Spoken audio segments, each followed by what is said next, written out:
Those of you who were here yesterday got a bit of an introduction to me, but I will reintroduce myself because it explains why I'm talking about this.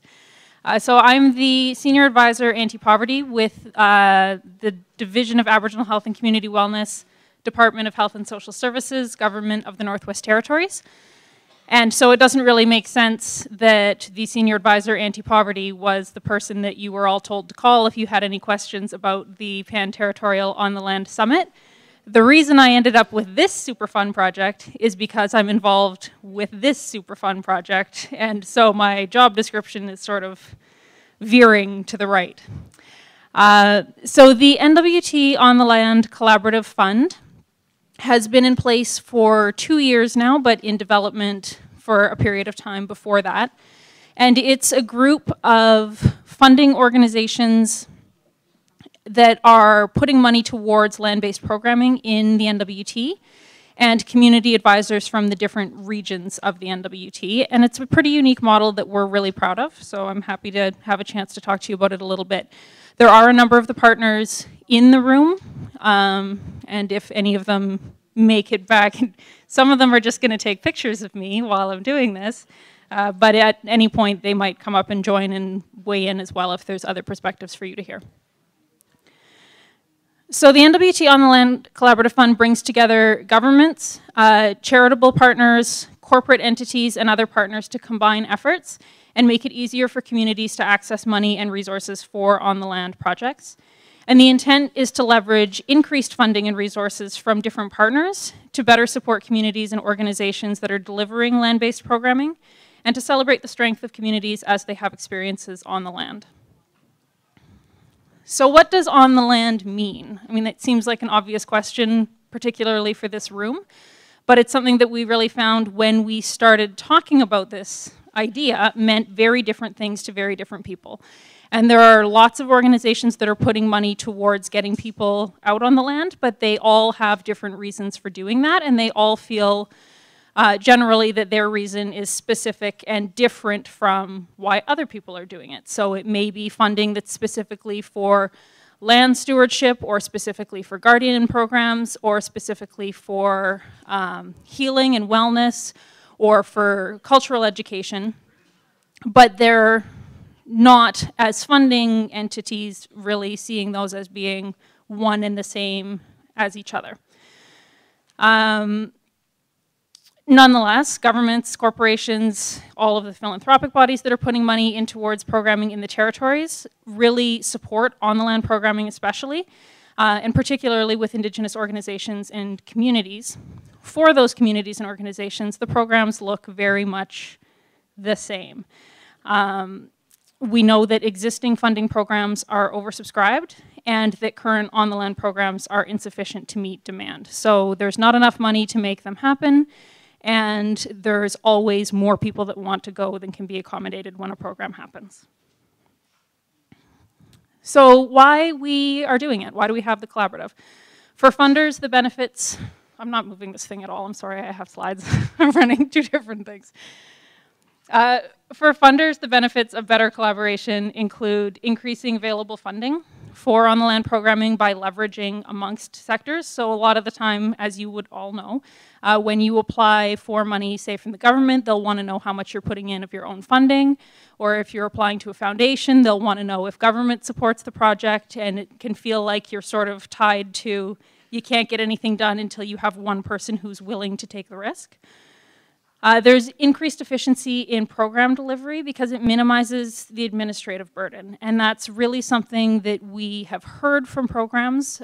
For those of us who have been involved in organizing programs, I'm one of those.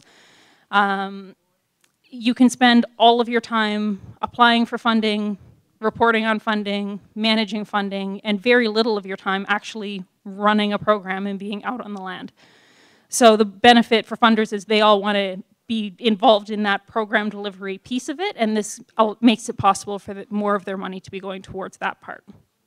And of course, there's more opportunity for shared learning and evaluation. And when you have a small pot, you're giving smaller amounts of money to fewer projects and less frequently. So the kind of information that you get back makes it really hard to have a full picture of what the benefits of the programs are, what happens over time, Is it the same in different regions, or is it different in different regions? Is it the same for different groups of people or different?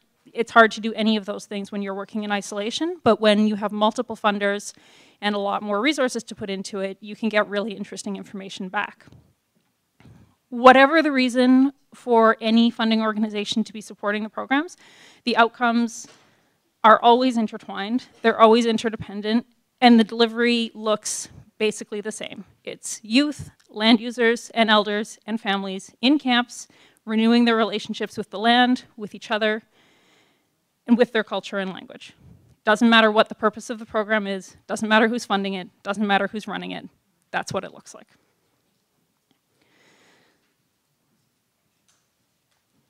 For those who are fundraising and delivering programs, the benefits of better funder collaboration include being able to put significantly more resources to program delivery, increasing the ability to deliver programming that acknowledges the interconnectedness of social, cultural, economic, and environmental outcomes, and access to more funding through pooled or otherwise aligned funder resources. So who is involved in our collaborative? The government of the Northwest Territories and Tides Canada jointly led the development of the fund. We actually convened a workshop in 2014 that brought together people from all the communities and all of the different groups that were involved in putting money towards these programs to talk about what was working well, what we could do differently, and the potential benefits of finding new ways to work together. Coming out of that workshop, we had commitments from a number of different individuals and organizations to test out a collaborative model and to work together on developing what that would look like. So the Department of Health and Social Services was the lead financial partner and initiated that with a contribution of $100,000 coming out of that first workshop. Tides Canada has been the lead administrative partner. They have a Northern Senior Associate who's based here. My colleague Steve Ellis, who was also an advisor for this gathering and couldn't be here this week, unfortunately. He's feeling very sorry for himself. So those two organizations, we had community advisors that were nominated by the different regions to participate in the development of the fund, and then a number of financial partners in the pilot. So Dominion Diamond Corporation, the NWT Recreation and Parks Association, TNC Canada, the Indigenous Leadership Initiative, the J.W. McConnell Family Foundation, and importantly, we list those community advisors as being full partners in the fund. It's not just whether or not you're putting money into the pot. Some of our partners are providing in-kind supports or access to other resources rather than cash contributions, and the community advisors have a really fundamental role, first in developing what the fund would look like, and then now in the actual governance and administration. Since the pilot, because we're now in our second year, we have welcomed the Gordon Foundation, Diavik Diamond Mines, and Health Canada as new partners to the fund. So how are we doing it? The partners strategically designed a program and application process that would be user-friendly and straightforward. And so people who actually apply for funding all the time were really involved in developing what would a better process look like. So key elements of the fund are the governance and decision-making, the role of the community advisors who were nominated by the Indigenous governments of the NWT. They set their own role, and what they wanted to be involved in was working really closely with all of the applicants throughout the application process. This is not a fund where you fill out your piece of paper and you send it in by the deadline and then you wait to hear back. You fill out your piece of paper. If you're not sure how to fill out your piece of paper, you can call your community advisor first and say, I have an idea. Is this a fit? You can send them a draft and they'll say, it's pretty good, you might want to work on these pieces, or I'm not sure that this is consistent with our phone call. Could you reframe it this way, or any of that? That is a conversation at the front end that's designed to make sure that we're getting all the information that we need and people feel like they're supported and not having the need to apply for the funding be a barrier to accessing it. However, the community advisors are not involved in the final funding decisions to a point. They review all the applications in advance. They are involved in the screening, and they make recommendations to the funding partners about which applications they think are most worthy of funding. And then they leave the room so that the people who have put money in the pot can make the decisions about how much money is going to go to each place. And that's because the community advisors live in their communities and they want to be able to not have the burden of, well, why did this project get this much and this project got that much and all of that. So that piece is handed over, but that was their choice to make. The funding partners are responsible for participating in regular meetings, for making the final funding allocations, and all partners have different roles in the ongoing management of the fund. So some are very involved in between meetings and others just come when we tell them that they need to be there. We really wanted it to be a user-friendly inquiry and proposal process designed to make it simpler and more accessible for applicants, and more importantly, to make it really feel focused on relationship building and shared learning, not, you know, the process is exactly the same, but we're saying we want real relationships. We want people to feel comfortable calling and asking questions and feeling like, you know, a hiccup is not something that needs to be hidden because it might impact your chances of getting funding next year. It's on the land programming. There's always going to be hiccups, and the best programs come out of being able to talk to different people about how to address those. So we really want to build that sense of trust and mutual relationship with the projects that we're funding.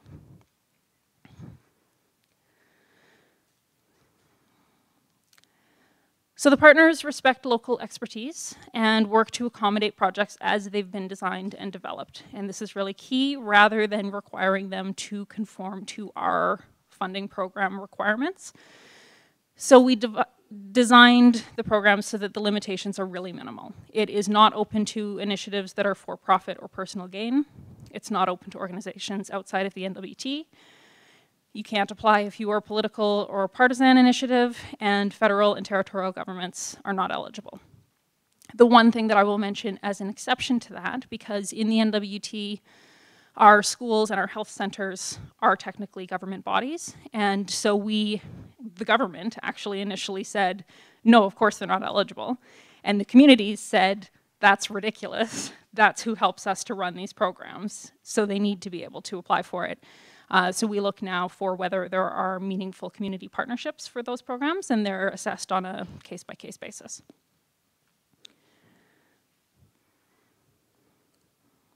So our pilot program, with those 4 exclusions to eligibility, really wanted to get a sense of what the actual demand was. We accepted pretty well any application. We wanted to know what people were looking for. We got 209 applications requesting total funding of just about $11 million. We had about $400,000 to grant, so that was a particularly difficult review process. We went through that and made some refinements. So originally we had said that projects that were for profit were not eligible. We had a number that were looking for equipment or resources that would be used primarily by a single family, but that they were willing to open up to communities. And so we refined our criteria to say not-for-profit or personal gain as something to make that part more clear. That was also something that we were told there were other funding pots available for, so hunter and trapper assistance or CHAP funding. In the end, we ended up assessing 139 of those applications as being eligible, and so we were still looking at an eligible funding request of over $7 million. 38 of those applications were from schools, looking for just about $100,000. And we had a number that were focused on hunting and trapping programs, so 17 of those 139, and they were looking for just over $300,000 in total. Further refinements coming out of the pilot, and we really are sort of building it as we go, so it's very iterative, and we spend a lot of time talking about what did we learn from this, what worked, what didn't, what needs to be tweaked. We changed our application process slightly for the second round, and not the application form itself. But in the first year, it was optional to speak to your community advisor, and then there was still a central application point. For the second year, we made it mandatory. You had to have initial contact with your community advisor, and the applications were submitted to them. They did a review to make sure that they were complete, that they were eligible, that there weren't any sort of nagging questions, and having sat through a first round of review, they had a good sense of what questions were going to be raised at the review table, and so if the application raised some of those questions for them, they collected the answers.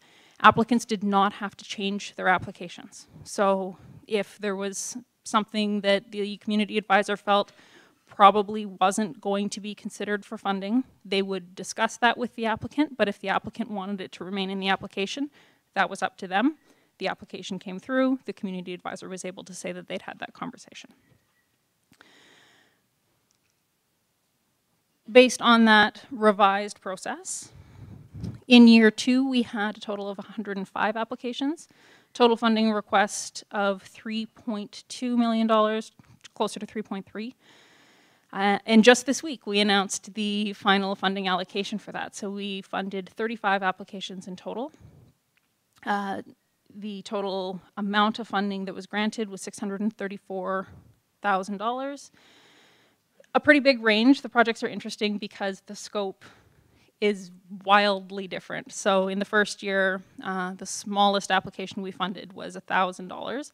We actually have a $1,000 minimum because otherwise it's not worth the admin time to have to process the grant. And that particular organization applied for $990. So we rounded them up and told them to buy some extra juice boxes. But that was for an after-school program in Hay River that kids just come to, and they have an hour and a half and they learn different on-the-land skills. So sometimes they go snowshoeing, sometimes they learn orienteering. It's whatever it is, but it's nature club and it's adorable. And they, I think, upped their application this year, so we gave them a little bit more money. So this year the smallest amount was $3,000, and the largest amount granted was $60,000, giving us an average of 18. The big difference for this year was because we increased our funding pot substantially. One of the big goals of the collaborative is to be able to move to a point where organizations don't have to apply to multiple sources. They can send an application to us, all of the funders are at the table, they're able to make collective decisions and give a project all of the money that it needs to be able to run because all of those sources have looked at it at the same time. We were able to do that with, what was our increase, Jess? 62% increase?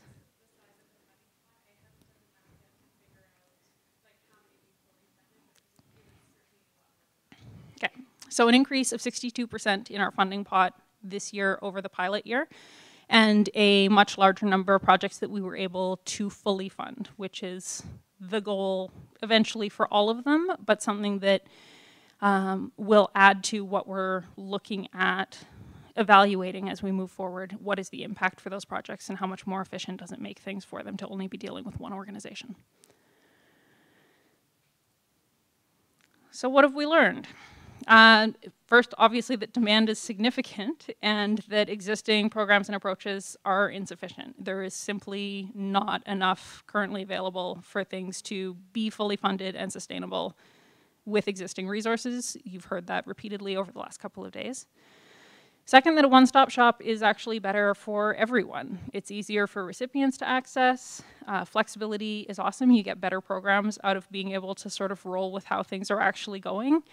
I know from being on the delivery end that you can, or from today, that you can get into a less than great program if you're trying to be rigid about, well, this is what our proposal said. So if I didn't have flexible funding for the summit, I would have said, we said you guys were having breakout sessions in tents, and I don't care how uncomfortable it is, you're going out to sit in them. Luckily, we didn't have to do that. So even though you're cooped up inside for the afternoon, no one's gonna go home sick or disappear in a whiteout. It is more meaningful for the funders. They actually do get to have more meaningful relationships with the individual projects, and they're able to be involved in supporting way more projects than they would otherwise. So for most of these, with the amount of funding that the different projects put in, they would probably be engaged with maybe 10 different recipient organizations. They get to work with 35 and get information from all of those, and in some cases have a much bigger geographic scope than they would otherwise. All of the partners gain access to expertise, both from having the community advisors at the table, from having other funding organizations with different mandates and levels of experience, and from being able to go out and visit the projects that are actually receiving the money. The network facilitates new engagement and investment, so particularly as we start to see more philanthropic dollars coming into the North, there's a lot of foundations that are interested in funding the work that's happening here, but they don't have relationships on the ground. And so it's hard to know who to approach. It's hard to know, is this a great proposal on paper but not credible to the community, or something that is hard to really get based on what they've written down, but is in fact the absolute showstopper that we should be putting money towards. So this gives them an ability to come into a table where they have the right people there to advise them on the decisions that they're making. And the approach supports relationship building amongst the funders and with the recipients.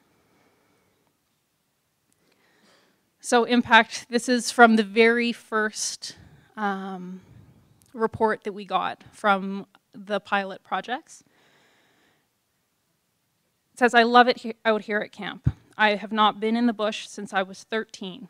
First time skinning a beaver, seeing fish under the ice. I'm doing things I used to see as a kid and that I could not do because of residential school.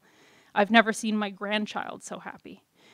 And we loved this one in particular because this was actually a youth program that we funded, but a youth program that, because they were able to access additional funding, thought, how will we make this program more meaningful? And they chose to bring in extended family members. And so these were youth at risk, who in some cases had disruptions in their relationship with family or their connection to community. And they were able to rebuild that in a supportive environment where they had access to counseling and therapeutic supports. But we were expecting that to be really meaningful for the kids. And I, in reading this quote, thought it was a child's perspective until I got to the residential school part and realized that this was a grandparent in their 60s at least who was having their first connection to a land-based experience alongside their grandchild. That particular program also is one of the first success stories on having that trust-based relationship for people to call when they have, it wasn't really an issue. They managed to run their program for less money than they thought they were going to, and so they called at the end of the year and said, do we need to give it back? Or could we do something else with it? And we said, yeah, we gave it to you, do something else with it, what are you gonna do? And so they ran a second round of the program, but this time they didn't quite have enough money to bring the extended family in, so they just did a program with the kids. And then they felt comfortable enough sending us a report that said, so the first one was great for everyone. The second one, the kids kind of went, like it wasn't impactful. They didn't think it was great. They weren't really connecting with the people that were there, and that was important because now we know that for that particular project, the value is, even though it really drives up the cost because they're bringing in families from around the territory, is worth spending that extra money for, because otherwise you're just spending less money on a less impactful program.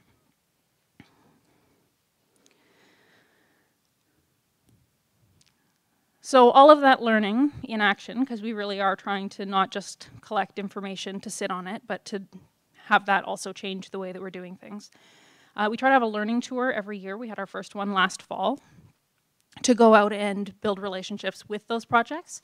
That's important for our funders who are not based in the North and maybe don't know the communities or some of the people that that money is going towards. It's important for them to really understand the impact of the projects that they're funding. But it's also important for the programs to know where that money is coming from. This fall we visited 4 different projects. One of them was Lois's, and it is every bit as amazing as it sounds. And then a couple of different ones that were around the Yellowknife region, with really exploring the idea of what on the land means, particularly in an urban environment. So a couple for sort of marginalized populations that don't have the means to get out of the community, out of the city, but also have some limitations on ability to get out of the city and too far away from support resources. And so those ones were particularly important and of interest to our funders because we had a lot of discussion in the first round of allocating money about whether or not those were really on the land programs and whether we should be putting any money towards them. So it was important for us to see what can the impact be, even if it's just a day trip or 3 hours in a on the land environment.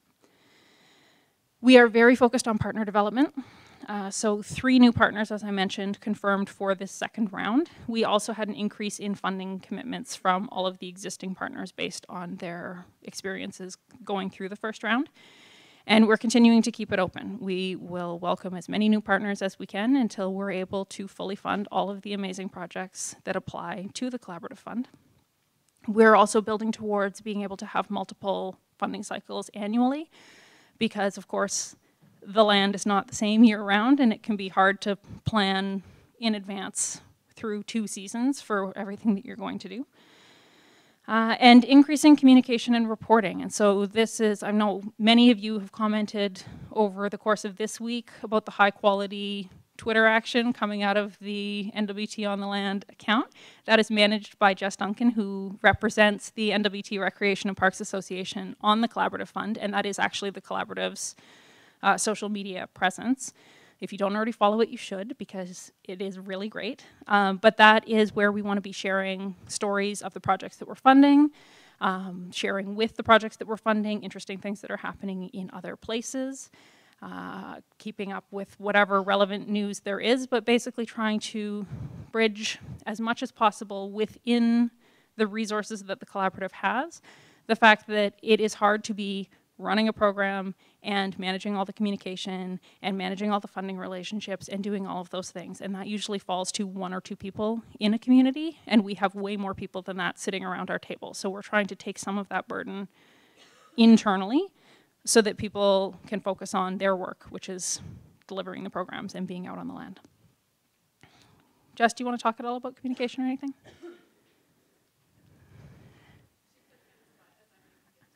I'm just asking. No pressure.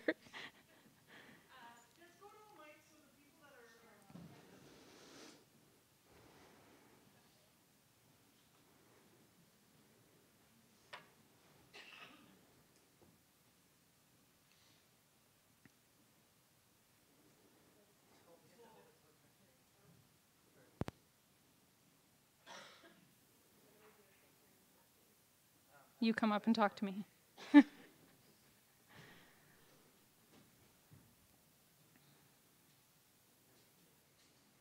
Sorry about that. Yeah, I was going to say that one of the roles that the RPA has taken on is providing communication support, and our commitment to the collaborative is helping to tell the stories of the organizations that we're supporting and to celebrate the really amazing work that's happening all around the territory. And so that's partially why I'm here pounding away on my phone over the last couple of days, is to share sort of what's being learned here with others across the north, in the territory and across the north and elsewhere as well. And so I was really excited about the learning trip that we did last year, a way to kind of have a deeper understanding of what the projects that we're supporting are doing. And it allows us to do a better job of telling those stories and sharing those learnings with the other partners. And so we'll just continue to do that work going forward. Is that okay? Awesome. So we are on Twitter. Yes. Facebook. We are on Twitter. We are also on Facebook. We also have a website that has a blog section. At present, we're in the midst of posting profiles of all of our partners. So we started with our funding partners, and I think there's maybe about 3 left to do. There will be one going up today about Nicole McDonald, who's the representative for the McConnell Family Foundation, but we've had other folks who've been profiled as well over the last couple of months. And then I'm going to start doing interviews with our community advisors to do the same thing, and at the same time writing stories about the projects that we're supporting. So anytime a post goes up on the website, I also share it through social media. So keep an eye on Facebook and on Twitter, and you can learn more about the work that we're doing and our great partners. I was totally unprepared. So the website address is up on the slide if anyone is interested in capturing that. We are also working towards having that be sort of a resource hub because that's something that people identified as being valuable. So we're slowly populating it with different reports and resources and things that might be of interest to anyone, really, probably to all of you. We published a report on our pilot. I don't think I have enough copies for all of you, but I do have a big stack of them at the back registration desk if anyone is interested in a hard copy. The electronic copy is, of course, available in the resource section of our website. And we are just now, having announced the second round of funding, starting to work on putting together our next report, which will include what we learned from all of the projects that received funding in the pilot year. And that is all I have for slides. But I'm very happy to answer questions, particularly if anyone has a compelling need to hear about the mechanics of how we actually manage multiple different fiscal years and pots of money and funding requirements from different organizations. I know it's interesting stuff, but anything that, yes. No, have a mic.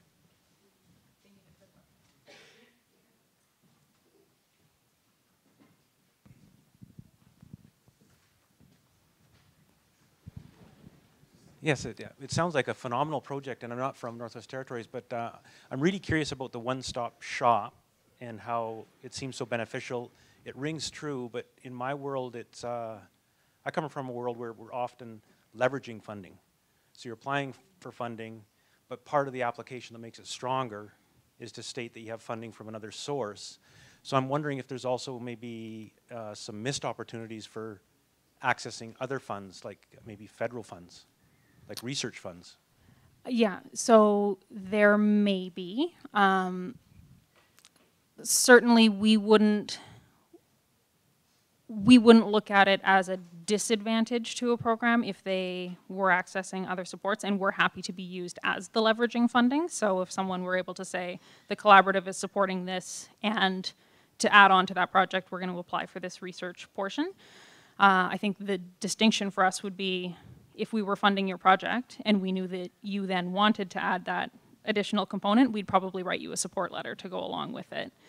The other thing that we try, because so many of our people are putting resources towards projects, is to look through, for example, lots of people apply for training, and NWTRPA offers some training programs. So for many of our programs, we'll flag, we're going to give this amount of money, we're not going to fund the training component, but we've referred it here, and that's something that they're able to offer free of charge.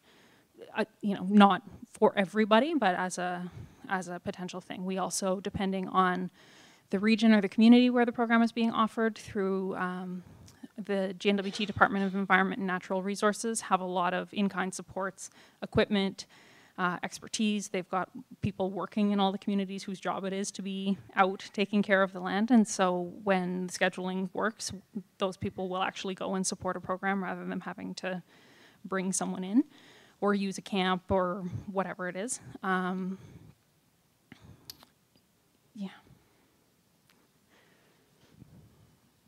Hi, I have a question. My name is Michael Hansen. I'm from Yukon Government. Do you link like projects together? Like if you get two proposals or three that are similar, or one that's sort of a new one but a past one, and link those players or folks together so they can learn with each other? Yeah, so two things on that. First, projects will often be linked together because the key people who are making those things happen tend to be involved in multiple things. In the first round, we tried to just say, you've sent us what you've sent us, and we're funding it or not, but we really want to be engaged in talking about how we make that more sustainable, because what we don't want is to perpetuate, great program happens this year, nothing happens next year. And so we did see, particularly from the projects that we funded in the first round, that applications this year were much more, last time we applied for a one-off 2-week project, this year we're applying for a year's worth of programming, and here's what our seasonal stuff looks like. And we are this year testing a new thing. We're working on developing it, but we did have a number of programs that very clearly were aligned with each other. and could probably use similar supports to be able to get them to the next level. So we're working on actually tailoring a bit of a program for those specific projects. And we'll see how that goes. We'll have lots more to talk about in a year from now on those ones. Hi, Kyla. Val here. Just as one of the partners, one of the funding partners that I have unfortunately personally not been able to participate, but my colleague Stevenita has, I just want to emphasize that it's a big plus for us to be investing in something like this as a funder. Just as much as it's a burden for communities to be producing multiple reports, it's a burden on us to have to review and look and think about things in a multiple sense. And certainly funding to something that is structured and well managed kind of relieves some of that burden, and we can immediately trust things. The other thing that's a real advantage that I don't know if you've highlighted is, my initiative, we tend to fund kind of leadership initiatives, and this is a way for us to kind of seed money in areas so that we can really understand what's going to come up from the ground, and kind of be at the cusp of what's happening on the ground, as opposed to like really focusing on those star projects that tend to be the easiest things for us to fund as a leadership initiative. So I've found that it's really been interesting to kind of really be listening and seeing kind of what's rising from the ground, and seeing where eventually we could be making even more investments. So just a little addition to your pluses from my perspective. Awesome, thanks for that, Val.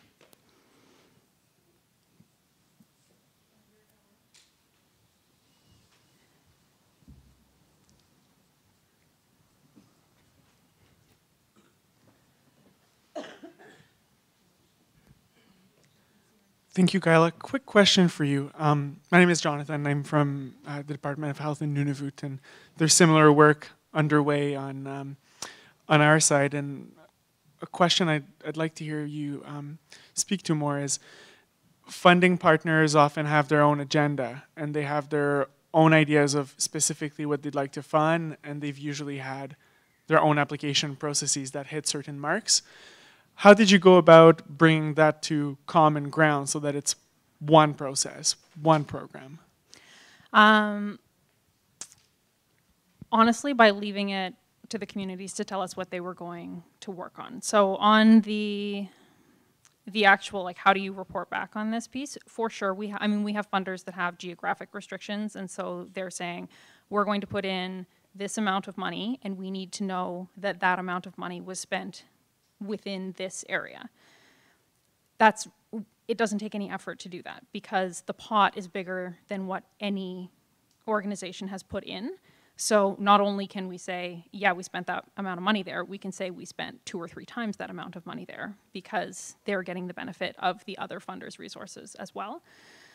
Similarly, we know from experience and from being involved in land-based programming that they're all going to hit all of those things. Everyone is going to have a healing element, even if it's not a healing program. People are going to go out and they're going to come back into town feeling healthier, better self-esteem, better engagement with community, like all of those things that are the building blocks of that. Whether or not it's designed to be a stewardship program, people are going to go out and learn things by being on the land about what's happening with the land. And so it doesn't actually matter what the objective of the program is. The outcomes are going to hit all of those things.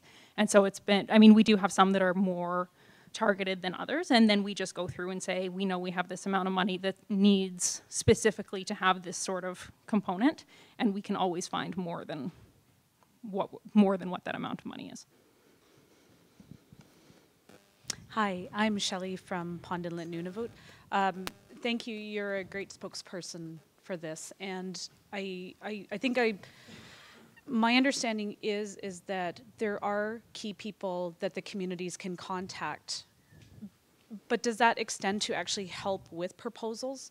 In Nunavut, I think one of the biggest barriers is that even if funding exists, often the application process is just so inaccessible that people just get lost. And I'm wondering if those community contacts help, or if you guys offer any kind of workshop or anything to enable more people to overcome the barrier of applying. We haven't offered workshops. We did design the application to be, it is not an 8-page tell us everything about everything, because we, as funders, everyone has looked at those, and honestly, they're harder for you too, right? I mean, I'm involved with a whole bunch of different funding organizations, and they range from a 2-page application to a 75-page monster, and it's sometimes for the same projects, you know? And so we tried to think about, what do we actually need to know in order to make good decisions? Having the community advisors is really important, because whether or not someone is a good proposal writer is not a mark of whether they're great at delivering a program. And so having that insight at the table to say, you know what, I know it's not really coming across here, but this is what it looks like in my community, and I absolutely think we should be funding this, goes a long way. We still need the basic information, and so our application is really about basic information. What are you trying to do? What will be the benefit to your community? Who will be involved, and how will they be selected? What kind of money and support are you going to need, and how will you know if your project is successful? I think those are the 5 questions that we have. The application form is up on the website if anyone wants to check it out.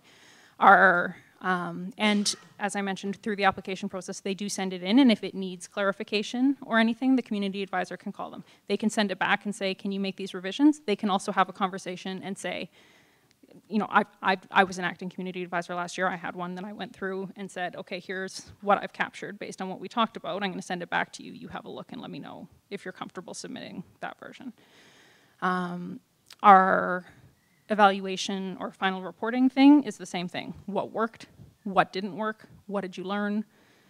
What was the impact, I think? And they can send that in writing, or they can send us video, or they can call and say, can we set up a time to talk next Tuesday so that I can tell you about it? And then it's the role either of one of the administrators or of the community advisor to capture that so that we have something in writing.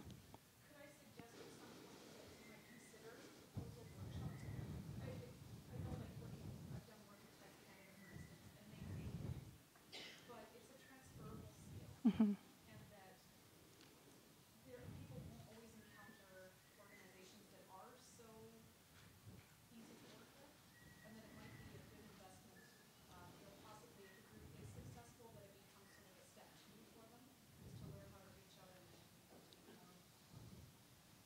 Absolutely. Kyla, could you just rephrase what she said? Oh, she was just suggesting that we should look at doing proposal writing workshops at some point, because people still need to apply to other organizations, and so it's a good skill to have. Hi, Elizabeth from Nunavut. I'm just wondering how it's operated. Like, are you an arm's length from the government? Are you with the GNWT? How does it work? So the fund is held by Tides Canada, and all of the funders send their money to Tides Canada. They are a foundation, so that comes with pros and cons. The great news for eligible donees as defined by the Canada Revenue Agency is that the money comes as a grant, and they get the full amount up front. The bad news is Tides can't give the money to anyone who's not a qualified donee as defined by the Canada Revenue Agency. So that's anyone that has a charitable status number, or a school, or a government entity. Often community governments and Aboriginal governments have that status, but not always. It's not automatic. And so for projects that don't have that status on their own, we work with them to find a community partner that's willing to be their financial administrator. As a last resort for people that we are not able to grant money to, or to find someone that can accept the grant for them, we actually, the government, I manage that piece in Health and Social Services, and I hold back that amount of money, and I do it through a contribution agreement for them.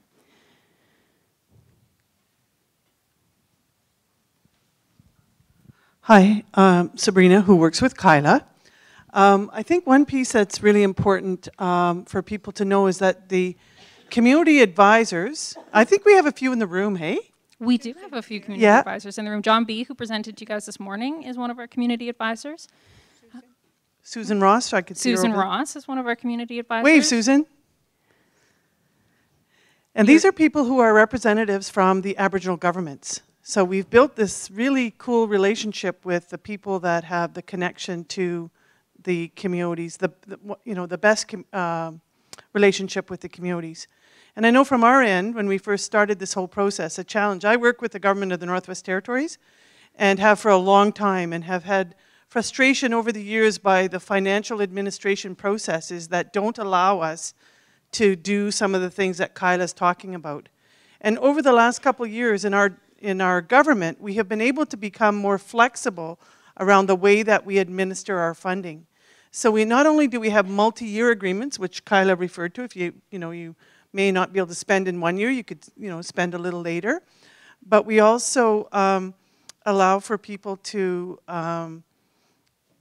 access other resources, which was the question over there. I think that in some of our programs before, it was government funding or nothing for projects. I know that some of us have been involved in that, and I think that makes a big difference. And I want to say to your comment on the proposal writing. In the Northwest Territories, the Literacy Council and other organizations do a great job of offering those kinds of workshops. Maybe they could happen a little bit more, but I know that a lot of people feel that that piece of work is being done fairly well in the NWT.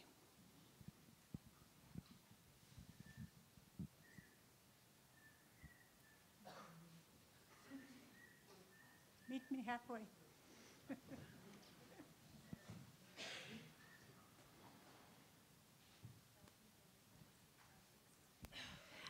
Also speaking to the workshop, so one of the things about partnering with the Recreation and Parks Association in your territory, so RPAN in Nunavut and RPA in the Yukon, is that they have annual conferences, professional development opportunities.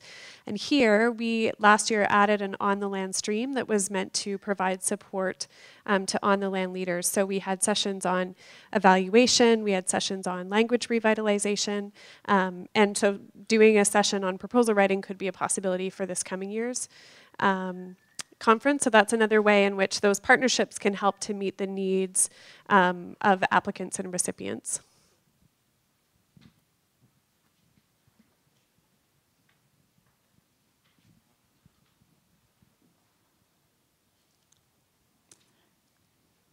Okay. Thank you, Kyla. That was very good. Let's give her a big hand.